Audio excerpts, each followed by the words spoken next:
Hi traders, it's Nathan here from TradeView, and welcome to episode 248 of Trading Talk. In this week's episode, we use some of the tools at our disposal to help refine an existing strategy.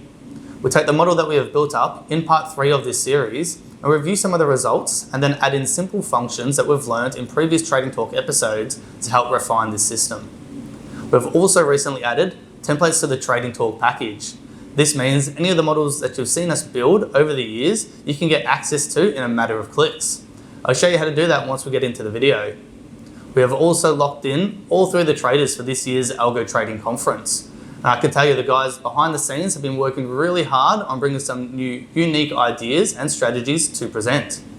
If you're not already a client and would like to watch episode 248 in full and get access to the model, you can by clicking the Learn More button at the top of this page or in the YouTube description.